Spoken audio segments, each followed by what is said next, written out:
Y en esta oportunidad voy a hablar de alguien, y ese alguien es Pedro. Y cuando nos acercamos a una persona porque tenemos algo en común, que es lo que me pasa con Pablo, entonces como que pensamos que esto es lo más chévere y lo más sabroso que podemos hacer, pero a veces olvidamos que hay otras relaciones que podemos estar formando con personas que podrían nutrirnos de una manera distinta para llegar a tener un carácter más parecido a Dios. Y en Pablo me gusta mucho el tema de que era un hombre estructurado, un hombre que en algún momento tomó una decisión producto de que lo tuvieron que bajar de un caballo, pero en Pedro me comenzó a apasionar algo. Y es que Pedro era un pescador y las características de un pescador del año 33 después de Cristo era más o menos una persona tosca, una persona que no era letrada, o sea, era el antónimo de lo que podría ser Pablo, pero él tenía algo genuino, algo único, algo verdadero, y por eso aún en el momento en que Jesús le llama a él y a su hermano para ser sus discípulos, hubo un clic en él. Y sabemos que él es una persona volátil, una persona que tuvo muchos altos, muchos bajos, pero en realidad lo que me llamó la atención de él era esa decisión de hacer algunas cosas que los demás no estaban dispuestos a hacer. Los demás apóstoles eran más apacibles, más callados, más tranquilos, y aun cuando Jesús preguntaba cosas, el único que se atrevía a responder a sabiendas de que no era el más letrado era él. Y a veces acertaba y otras veces decía unas cosas que uno dice, uy Dios, y me acordé de alguien, me acordé de mí mismo. Me acordé de que también a veces uno dice unas pendejadas que uno dice, Dios, Señor Padre, ¿cómo es posible que haya hecho esto? Y me acuerdo también en algunos momentos cuando mi pastor comenzó a enseñarme la palabra y yo salía con unas vainas que él me decía y se quedaba mirando y me miraba hasta con ternura, pero como con ganas de ser pendejo, hombre. O sea, oh. Y esto es lo que realmente quiero que hoy miremos. Vayamos por favor en nuestras Biblias ahí al capítulo 21 del Evangelio de San Juan. El Evangelio de Juan. Permítanme un segundo que voy aquí a mirar desde mis apuntes. Tengo 50 minutos, ya llevo 6, listo. es, que, es que me toca así o si no después, porque eso también me lo recomendaron, Daniel, son 50 minutos. Listo, entonces dice así, a partir del verso 1. Dice, más tarde Jesús se apareció nuevamente a los discípulos junto al mar de Galilea.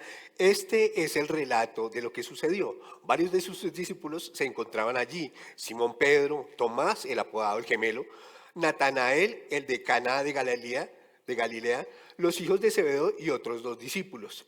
Y me voy a tener un momento aquí en este primer versículo que parece solamente como que hay un contexto, pero me llama la atención como es un lugar específico donde Jesús viene a encontrarse con ellos por tercera vez luego de que ya resucitó. Y es precisamente en el mar de Galilea. Y en realidad lo cómico de esto es que no es un mar, sino es un lago. Los mares son de agua salada, los lagos son de agua dulce, ¿cierto? Estamos de acuerdo. Pero esa extensión de agua era tan grande que para ellos era un mar y así lo llamaban en aquel momento.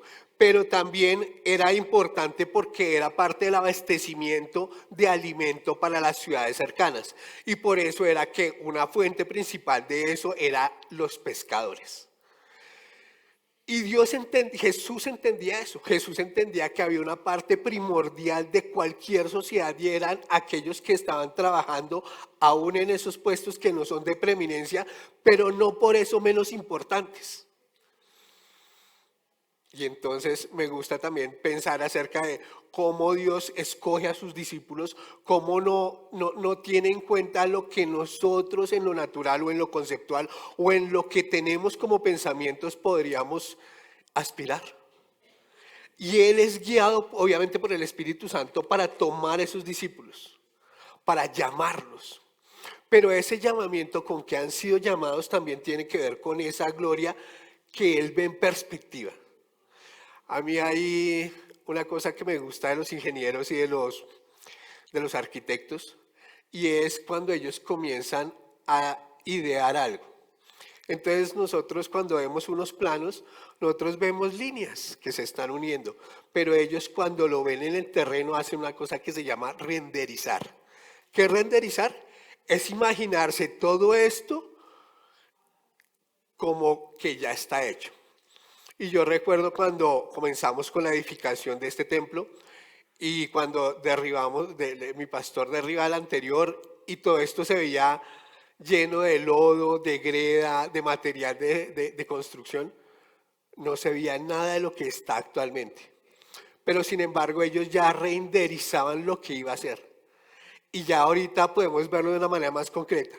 Y eso es en lo natural y es chévere lo que sucede en lo natural.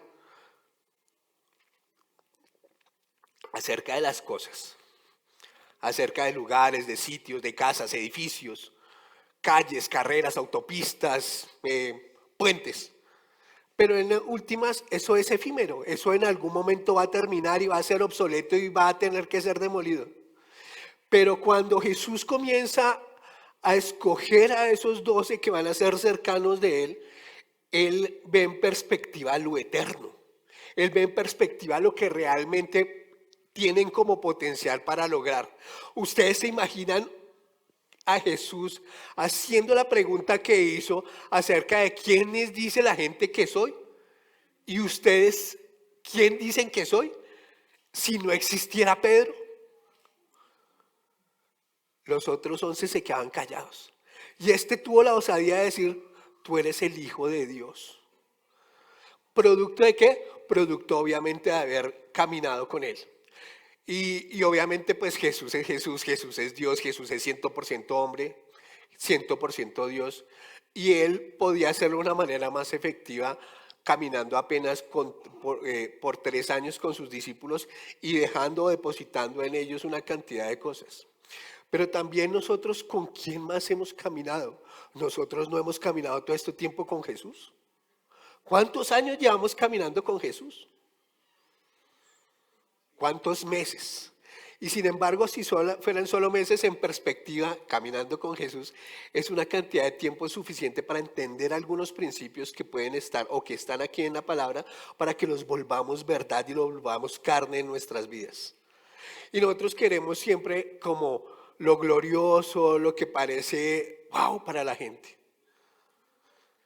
Pero en realidad lo que Jesús estaba buscando era lo esencial en las personas. Jesús buscó lo esencial en Pedro para poder llegar a llevarlo a un proceso a través del cual, a través de la palabra, iba a ser no solamente lavado, sino también transformado. Y yo he visto cómo ese proceso en muchos de nosotros aquí dentro de esta iglesia se ha hecho una realidad. Y he visto y he sido testigo cómo en algunos momentos donde el enemigo se levanta en contra de las familias que aquí están cimentadas, echan mano de la fe y desean dar con Jesús para callar esos pensamientos que vienen, porque de todas maneras somos seres humanos, ¿no? Y en medio de la dificultad pensamos, ¿y qué pasaría si? ¿Y qué pasaría si? Pero quiero que sigamos aquí a partir del versículo segundo, del versículo 13. Dice, Simón Pedro dijo, me voy a pescar. Nosotros también vamos, dijeron los demás. Así que salieron de la barca, pero no pescaron nada en toda la noche. Al amanecer, Jesús apareció en la playa, pero los discípulos no podían ver quién era. Les preguntó, amigos, ¿pescaron algo? No, contestaron ellos. Se supone que ya habían andado con Jesús, habían tenido un trasegar alto con Él, ya sabían qué era lo que había dicho, Él les había dicho que Él iba a resucitar, ellos habían entendido muchas cosas, pero también en últimas cuando se vieron ante la dificultad, ¿qué pasó en ellos? Puede haber temor, puede haber una cantidad de circunstancias o pensamientos que eran contrarios a la fe. Pero viene aquí de nuevo Jesús para poder encontrarse con aquellas personas con las cuales caminó. ¿Para qué? Para decirles, oiga, mire, es verdad lo que les dije, pero ustedes que eran los cercanos, antes de que todo el resto del planeta lo sepa, se los voy a manifestar a ustedes, me voy a manifestar a ustedes sea, para que sepan que es verdad que la resurrección es cierta. Y a veces nosotros estamos pasando por dificultades y me alegra cuando vienen las dificultades, porque cuando vienen las dificultades es cuando realmente sé en que estoy arraigado. Y yo no quiero obviamente que nosotros pasemos aquí por dificultades económicas, pero va a suceder, o por dificultades en el área de salud, o por dificultades en el área del alma, o cualquier otra cosa. Pero también estoy seguro de que cuando comenzamos y hemos trasegado, hemos caminado con Dios, hemos caminado con Jesús, hemos escuchado al Espíritu Santo, en el momento en que venga esa dificultad, nosotros vamos a tener también la palabra adecuada para contestarle al enemigo lo que está diciendo en ese momento. Amén. Amén. Y a veces nosotros queremos tener como la solución mágica y queremos que todo sea inmediato, pero en realidad para que este proceso de este hombre que era apenas un pescador humilde, que no había entendido muchas cosas, que ni siquiera letrado, que muy probablemente no asistía con una regularidad a la sinagoga, termine siendo el hombre que entienda realmente lo que es Cristo, para poderle decir o para poder contestar esa pregunta, para poder contestar lo que en últimas vino a ser parte esencial de lo que nosotros ahora creemos. Entonces, versículo 6. Entonces él dijo, echen la red a la derecha de la barca y tendrán pesca. Y ellos lo hicieron y no podían sacar la red de la gran cantidad de peces que contenía.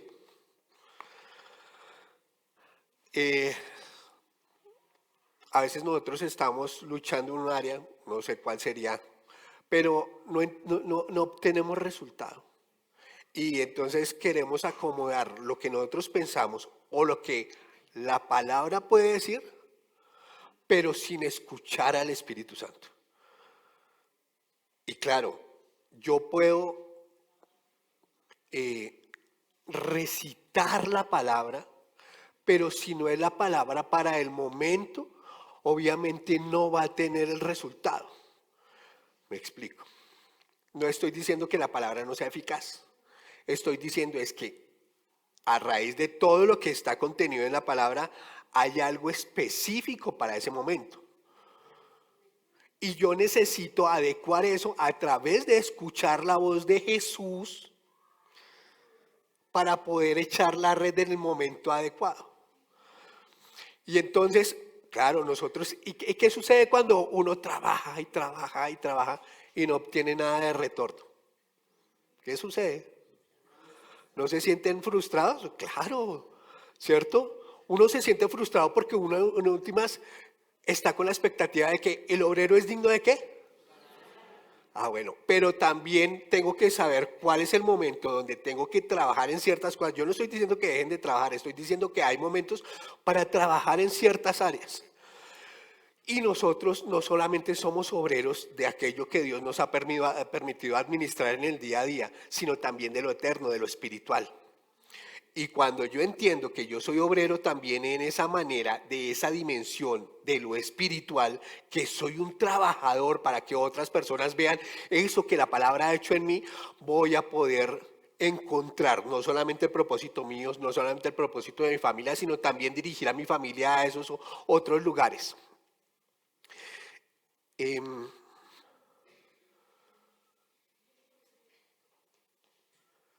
Si en algún momento nosotros podemos entender realmente lo que Dios quiere en la plenitud de lo que Él quiere, vamos a comenzar a dejar de dar excusas.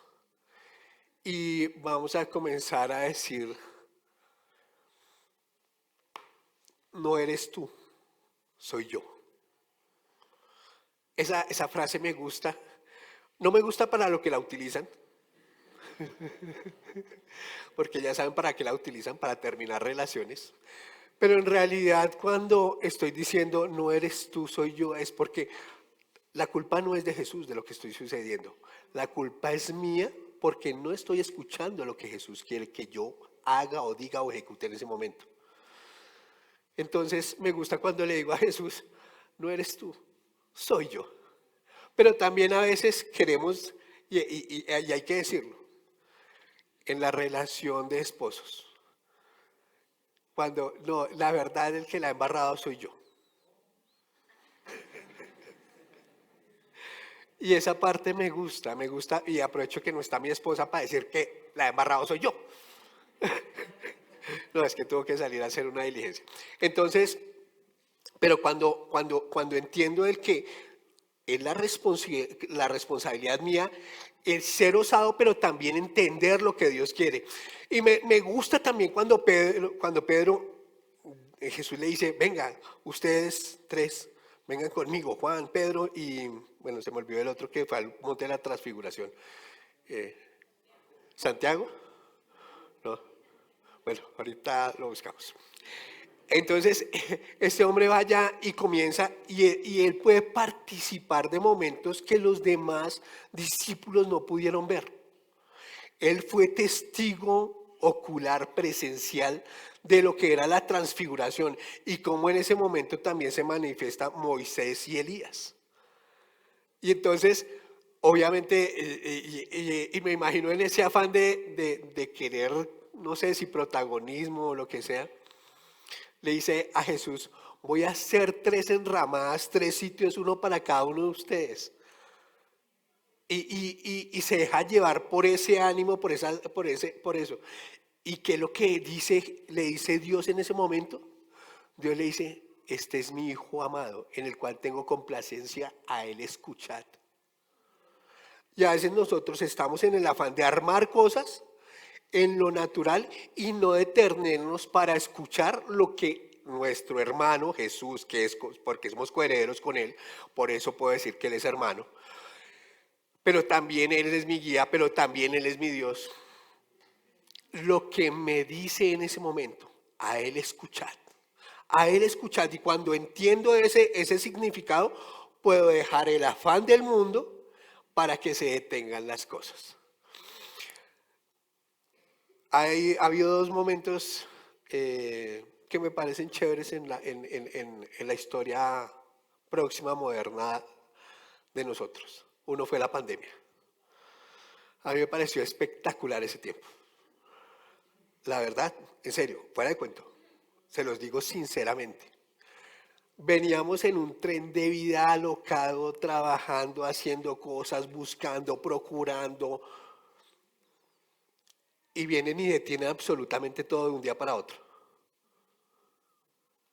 Y a mí, gracias a lo que Dios había hecho en mi familia, fue un tiempo muy chévere, porque pudimos como, frenemos todo, vamos a compartir aquí como familia, vamos a poder arraigar muchas más cosas que antes no podíamos porque era corra al colegio, corra a trabajar, vaya a la otra actividad.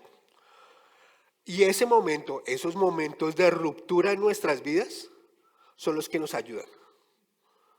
A veces nos quejamos de la falta de tiempo y en ese momento el tiempo nos sobró. ¿Y qué hicimos con ese tiempo? Y luego vienen y dan el banderazo de seguir adelante y sin embargo, ¿qué hubo de ese tiempo que realmente trascendió en nuestras vidas? Yo les quiero contar solo una cosa de ese tiempo. Previo a ese tiempo, mis 2 hijos estaban en una competencia alocada y los 2 eran súper enemigos. Y gracias a ese tiempo volvieron a ser más unidos. Ya.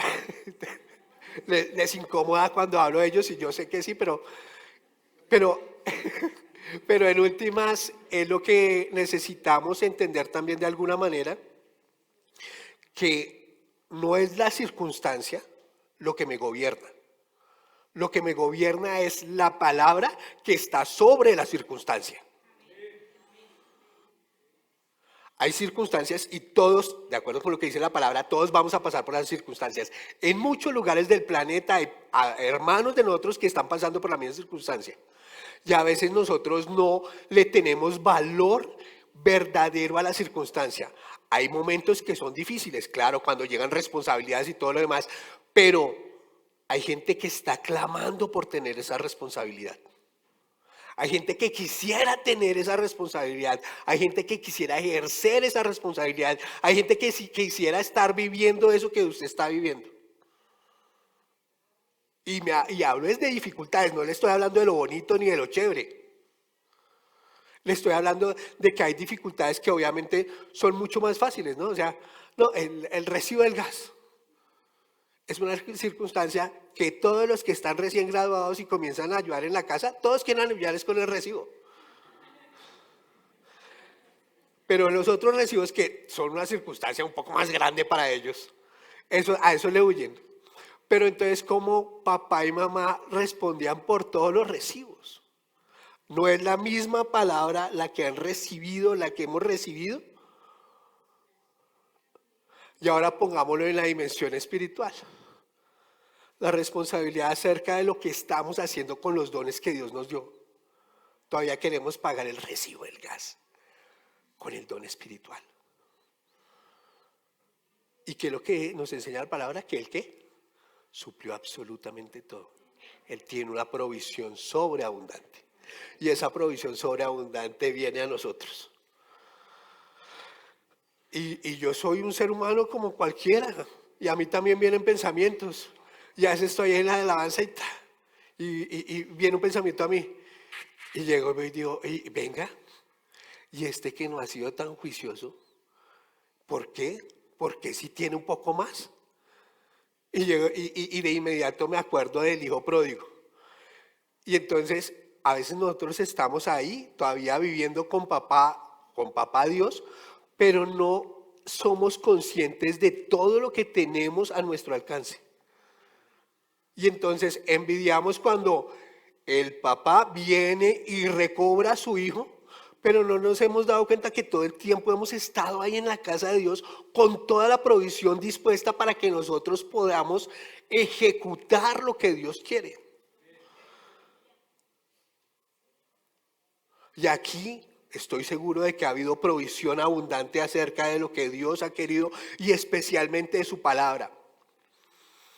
Aquí realmente nosotros abramos la palabra, por eso nosotros no damos crédito a nada más sino a la palabra. Obviamente de vez en cuando damos un testimonio acerca de lo que sucede en nuestras vidas, en nuestros hijos, pero lo trascendente, lo que realmente nosotros queremos que se repita en nuestras vidas es lo que dice la palabra.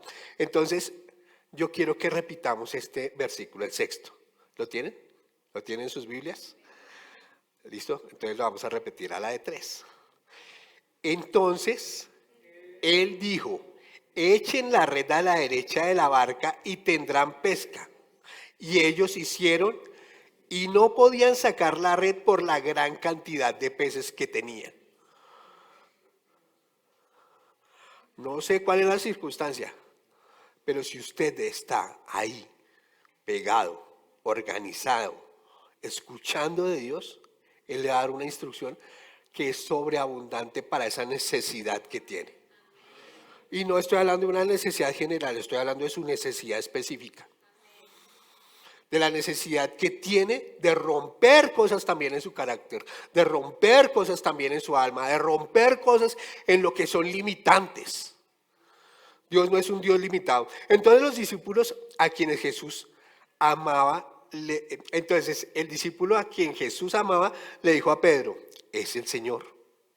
Cuando Simón Pedro oyó que era el Señor, se puso la túnica porque se la había quitado para trabajar. Se tiró al agua y se dirigió hacia la orilla.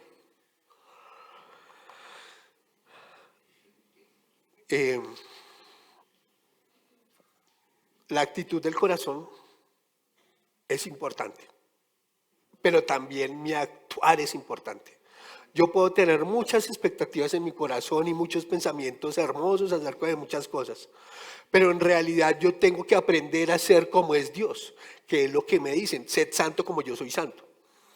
Amén. Y yo creo que una de las cosas que más nos cuesta a todos los seres humanos es la santidad. Ay, perdón, me confesé. Yo soy el único.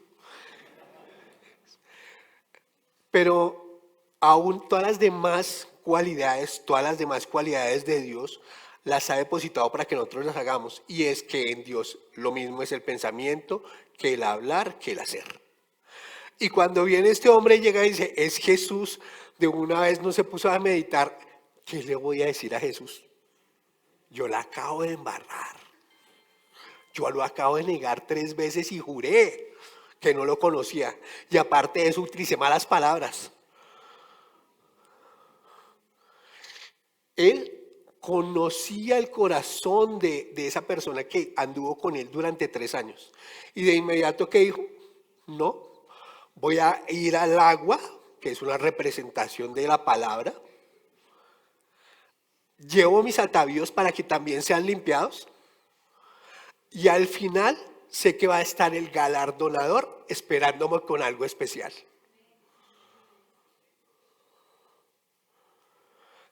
No sé cuál es la circunstancia, pero si lo ve a lo lejos, atavíese, bótese a la palabra y vaya en pos de él. Y él le va a preguntar un par de cositas, pero es para lograr cosas contundentes en la vida. Viene y dice, los otros se quedaron en la barca y arrastraron la pesada red llena de pescados hasta la orilla, porque estaban solo a unos 90 metros de la playa. Y cuando llegaron, entraron y desayunaron, y el desayuno preparado por ellos.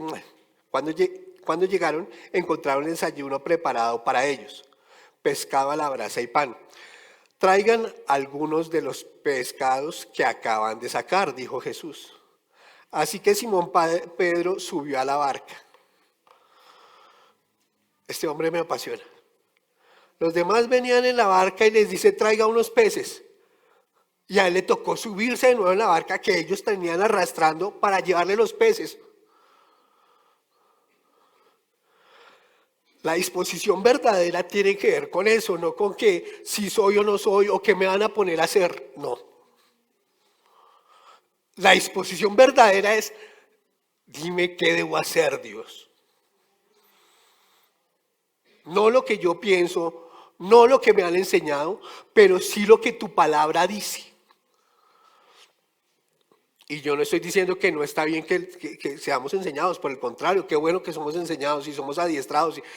Y qué bueno, y si podemos estudiar, estudiemos, si podemos hacer carrera, hagamos carrera, si podemos hacer especializaciones, hagámoslas. Pero no olviden eso genuino. Lo genuino de Pedro era eso, su forma de ser, eso que le hizo que Jesús volteara y le dijera, sígueme. Y después de todo ese trasegar, Pedro viene y se escribe 2 cartas poderosísimas que están acá, que están metidas acá. Un hombre que no sabía leer, no sabía escribir, no era letrado, dejó que su vida fuera transformada para escribir 2 cartas que transformaran nuestras vidas.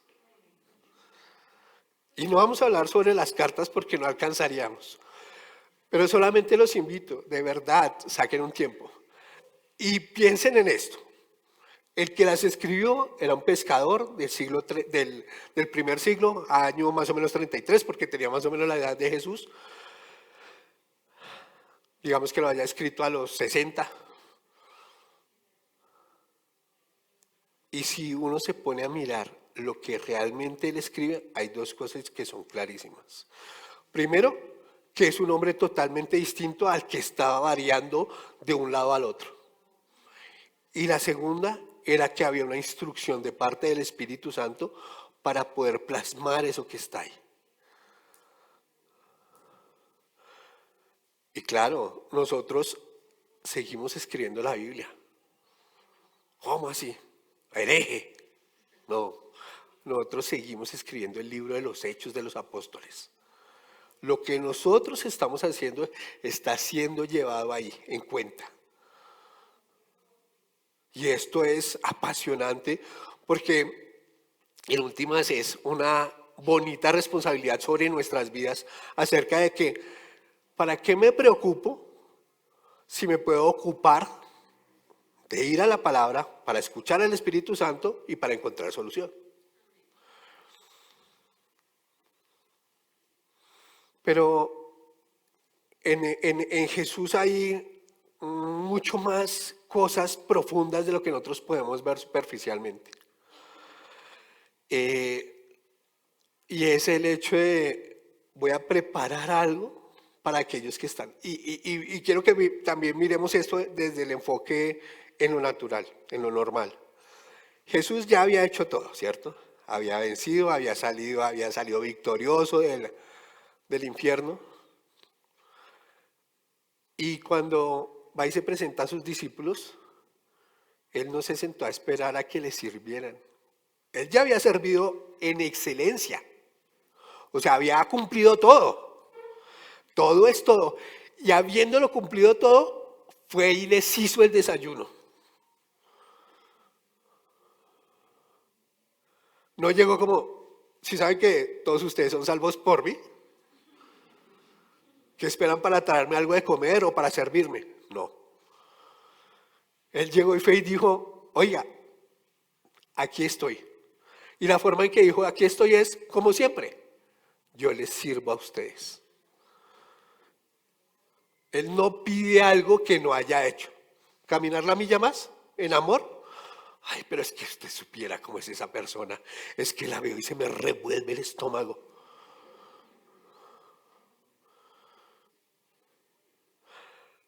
Es que esa circunstancia que estoy viendo es tan dura, tan traumática. Todos estamos pasando por alguna dificultad. Todos. Hay periodos donde es chévere, donde no hay nada, pero esos periodos son peligrosos, muy peligrosos. Porque cuando vienen esos periodos de quietud, por lo general nos relajamos. Entonces como que le bajamos a la oración, le bajamos un poquito a no sé qué, entonces escuchemos un poquito de más de música de despecho, porque pues, en últimas, ¿qué importa, no? O sea, no estoy pecando porque pues tampoco es ahí, no, yo no quiero ser religioso. No. Los tiempos, esos tiempos de quietud, también son tiempos de preparación para lo siguiente.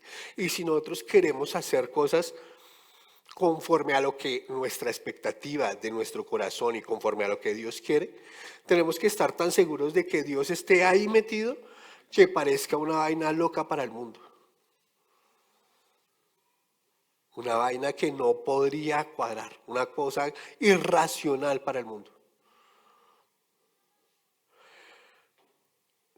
Me gusta cuando, a mí me gusta mucho la ciencia. Y digo, ay, no, también hereje por creer en la ciencia. No. Me parece muy, muy bacano que alguien en algún momento se haya puesto a pensar, ¿hay algo más aparte de lo que vemos así en lo natural? ¿Hay algo aparte de las estrellas? ¿Puede haber un microcosmos? ¿Pueden haber bacterias? ¿Pueden haber seres unicelulares que a simple vista no se pueden ver? Y estoy seguro de que él utilizó fe para poder hacer eso, porque era algo que no se veía. Y sin embargo llegó a su corazón esa convicción de que había algo ahí que no lo podíamos ver, pero que sí estaba aquí entre nosotros. ¿Y eso no es fe también? ¿No es lo que Dios nos enseña acerca de la fe? La fe es loca para el mundo, pero una vez que la fe ha alcanzado esa condición de concretarse en lo natural, es el aliciente de la gente que está afuera y es lo que quieren de nosotros. Y no por nuestra fuerza, sino por su palabra. Me avisan con tiempito, por favor, para... Listo, entonces dice así. Eh, Ahora acérquense y desayunen, dijo Jesús. Ninguno de los discípulos se atrevió a preguntarle, ¿quién eres? Todos sabían que era el Señor.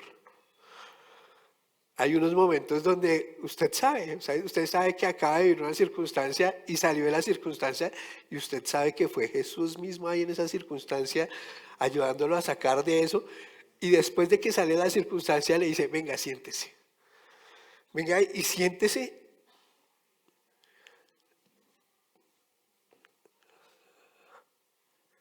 y comamos. Siéntese y compartimos el alimento. Siéntese y dejamos que eso que el mundo que nos ha separado se ha colapsado, se ha quitado. Siéntese acá y comparta de eso bueno que es mi presencia, hablando Jesús, de eso bueno que es mi alimento, de eso trascendente que es la guianza del Espíritu Santo. Pero no solamente eso, sino que cuando Él nos invita a sentarnos, es reconociendo la condición que Él mismo logró para nosotros, que es la de la libertad, porque gracias a que le conocimos la verdad y la verdad nos hizo ¿qué? Nos regala la condición. Primero se la gana, luego nos la regala. Y aparte de eso, se sienta con nosotros para disfrutar lo que Él ganó. Y a veces nosotros creemos, uy, no, ya gané mucho, entonces con esa persona no más. O con esta circunstancia no más. O queremos poner una cantidad de cosas que realmente no tienen que ver con la palabra, porque la palabra es amor, es perdón, es reconciliación. La palabra también tiene que ver con que la fe es también por actos. La palabra es tan profunda que necesitamos asirnos a ellas, agarrarnos a ella, de verdad, en medio de la dificultad. Ayer pasó una cosa muy simpática. Hubo un momento donde nunca había visto que lloviera tan rápido en tan corto tiempo. Pero fue una vaina loca, de verdad. O sea, cuando les digo, una vaina que nunca había experimentado. Y nosotros hemos estado en aguaceros fuertes allá una vez que salimos a un retiro de niños. Y eso llovía, la piscina se desbordó, caían rayos, nosotros teníamos que ir de un lado a otro. Y esa es de las cosas que aún recuerdan nuestros jóvenes, en ese momento niños, ahora jóvenes. Y viene un momento bien complejo ayer y comienza a llover muy rápido y de inmediato viene el pensamiento, ¿no? Todo lo que está pasando en el mundo, lo que pasó en Valencia, Bogotá. Y entonces uno va sumando cosas y entonces viene también en ese momento y viene ese aliciente de la palabra, ¿no?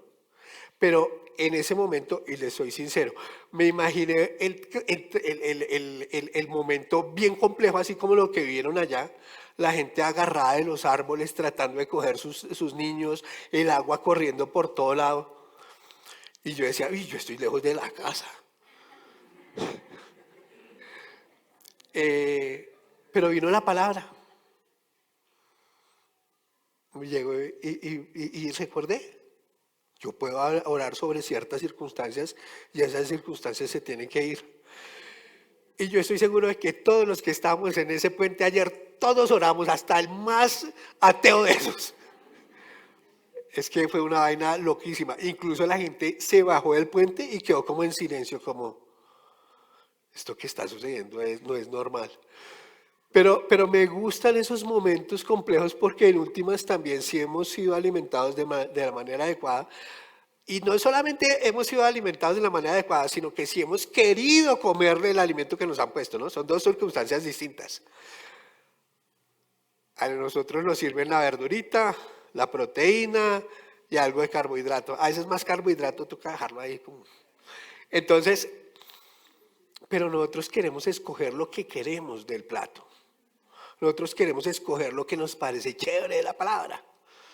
Ah, claro, entonces todo lo que tenga que ver con provisión, qué delicia, esto me gusta. Todo lo que tenga que ver con sanidad, esto me gusta. ¿Y qué hay de esa parte de la palabra donde nos dice que tenemos que cuidar nuestro carácter? Que tenemos que llegar aquí a este lugar para entregarnos como sacrificio vivo y santo. ¿Qué hay de esa parte de palabra que dice, sed santos como yo soy santo? Que hay de esa parte de la palabra donde nos dice, oiga, ustedes van de gloria en gloria y de victoria en victoria. Sí, eso es chévere, pero para que haya victoria tiene que haber una pelea, tiene que haber una contienda. Que hay de esa palabra donde dice, tenga en cuenta los pensamientos cuando esté solo. Tenga en cuenta qué es lo que está haciendo cuando está reunido con los demás. Tenga en cuenta lo que está haciendo en cada momento. Pero nosotros queremos escoger del plato. Y después, cuando las cosas no salen como queremos, No, es que allá no nos enseñaban eso. Allá nunca nos dijeron eso. Aquí sí nos están enseñando a ser buenas personas, buenos esposos, buenas esposas, buenos cristianos. No se dejen confundir. La mesa está aderezada. Jesús mismo la aderezó.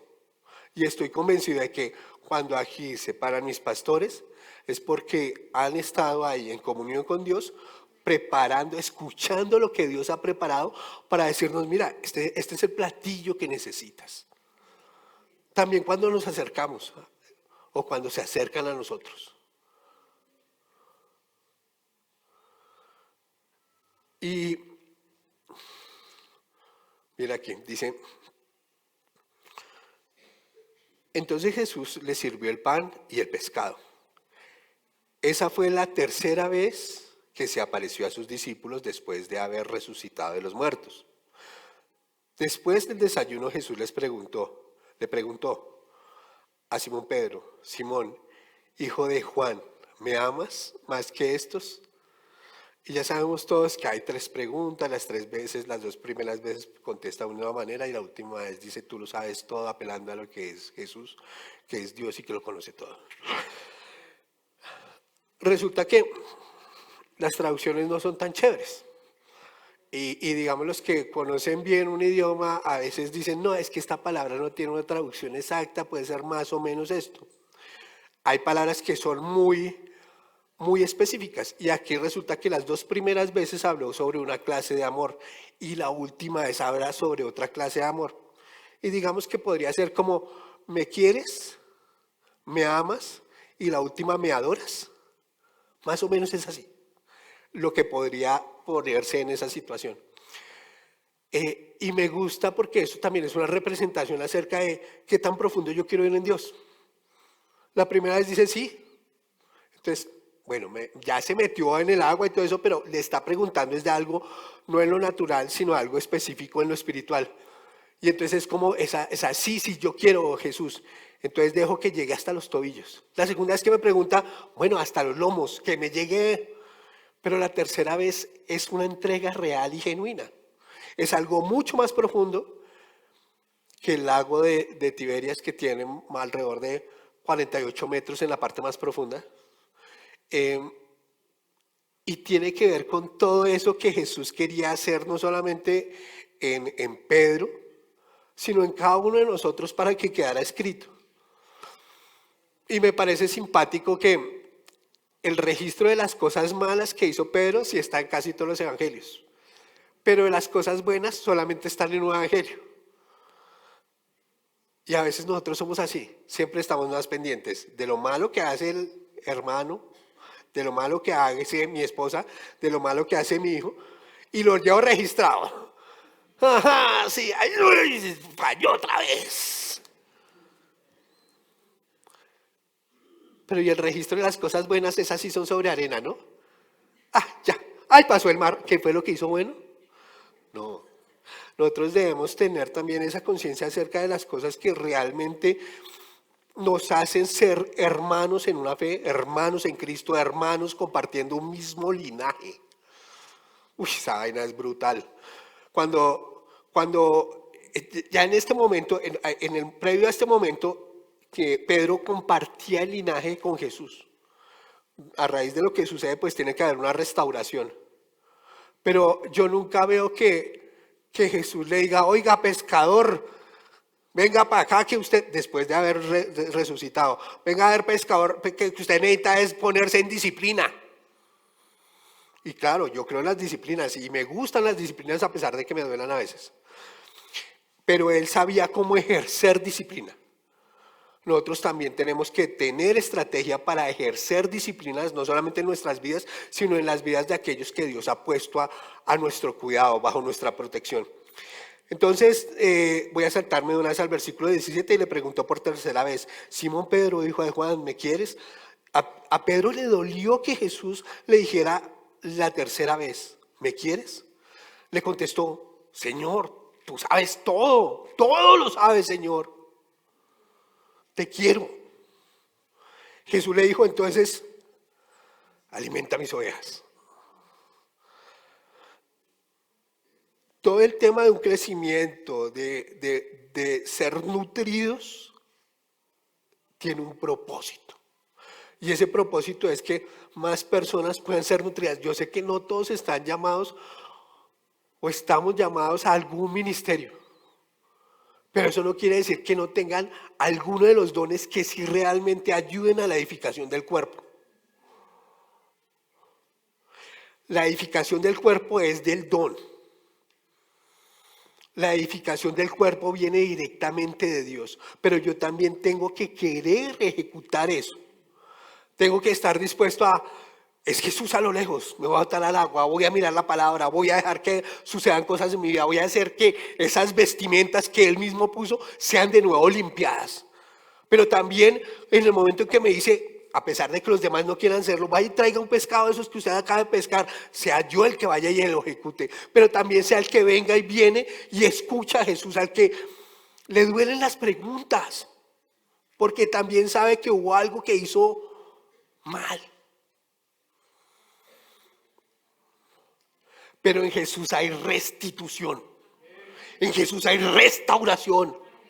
Y eso es lo que realmente nosotros deberíamos propender para con nuestros hermanos. Dice así, te digo de verdad, cuando eras joven podías hacer lo que querías, te vestías tú mismo e ibas donde querías ir. Sin embargo, cuando seas viejo, extenderás los brazos y otros te vestirán y te llevarán a donde no quieres ir.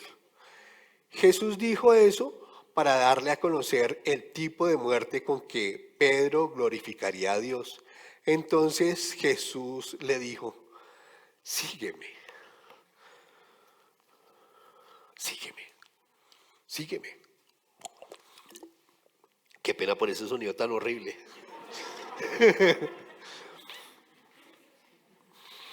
Sígueme. ¿Qué fue lo primero que le dijo Jesús a Pedro cuando lo vio allá? Sígueme. Jesús es el mismo hoy, ayer y siempre y cuando regrese. Y viene y le dice de nuevo esa frase con un sujeto tácito. El sujeto tácito es Pedro. Uy. Comienza una relación con sígueme. Restaura una relación con sígueme. Y Pedro, ¿qué hizo? Le siguió.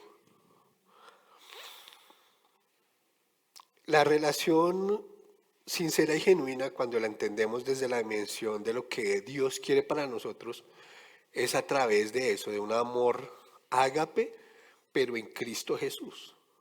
Porque ese es un sello que realmente va a hacer que esas amistades lleguen a tener la trascendencia que deben tener. Entonces dice así, y aquí me parece simpático porque imagínense la escena, ¿no? Entonces Jesús ahí todo como que, ay, ya restauré a este man, qué bacano, por fin entendió, entonces le digo, sígueme. Y él, bueno, pero lo siguiente que hace es, Pedro le pregunta a Jesús, Señor, ¿qué va a pasar? Ah, bueno, entonces me salté uno, el 20 dice así, Pedro se dio la vuelta y vio que detrás de ellos estaba el discípulo a quien Jesús amaba. El que había inclinado hacia Jesús durante la cena para preguntarle, Señor, ¿quién va a traicionarte? Pedro le preguntó a Jesús, Señor, ¿y qué va a pasar con él? Ustedes han visto ese meme yo me imagino a Jesús como, hermano, acaba de restaurarlo. O sea, usted estaba de nuevo perdido allá donde estaba. Vengo yo y le hago todo esto. Y lo siguiente que usted me pregunta es que ¿qué pasa con él? O sea, está poniendo de nuevo, o sea, ¿qué le interesa? No sea sapo. Con todo respeto. Pero lo decía era mire lo que acaba de pasar en su vida. Esté pendiente de lo que está pasando en su vida en lugar de estar pendiente qué pasa con la vida del otro. Gobiérnese a usted mismo, es lo que quiso decir. Ponga los ojos en su carrera. Su carrera no es la misma. La carrera suya, la carrera de cada uno de ustedes no es la misma mía. Y no ha visto esos competidores que a veces por estar mirando la carrera de los otros se enredan y se caen. No mira al competidor del lado. Y si lo va a mirar para ayudarlo. ¿No parece? Este sí es que corre, pero horrible, ¿no? Y lo ven ahí, se va corriendo ahí como desbaratándose. Pero en realidad, cuando comienzo a correr realmente como Dios quiere que corra la carrera, voy a inspirar a otros. Porque Jesús inspiró a través de que Él corrió la carrera de la manera adecuada. Y cuando miraba a los demás que estaban con Él, era para corregirlos en amor, no para criticarlos. Cuando los miraba era para direccionarlos porque se estaban perdiendo. Cuando los miraba era para corregir la doctrina que estaban utilizando porque se estaban desfasando. ¿O acaso oramos para que caiga fuego sobre todos los que nos caen mal? Amén. Dios. ¿Quién fue? Venga, no, ya. Entonces, dice así, ya para terminar. Bueno, entonces dice ahí que así que entre la comunidad de los creyentes corrió el rumor de que este discípulo no moriría, pero eso no fue en absoluto lo que dijo Jesús. Él solamente dijo, si quiero que él siga vivo hasta que yo regrese, ¿qué tiene que ver contigo? Ese discípulo es el que da testimonio de todos estos sucesos y los ha registrado en este libro y sabemos que que su relato es fiel. Jesús también hizo muchas otras cosas. Si todas se pusieran por escrito, supongo que el mundo entero no podría contener los libros que se escribirían. Hubo un llamado de parte de Jesús. Después hubo una gran pesca. Luego Pedro camina sobre las aguas, Mateo 14, 25. Posteriormente confiesa que Jesús es el Señor, Mateo 16, 13. Lo acompaña en la transfiguración, Mateo 17. Lo niega, Mateo 26, 69.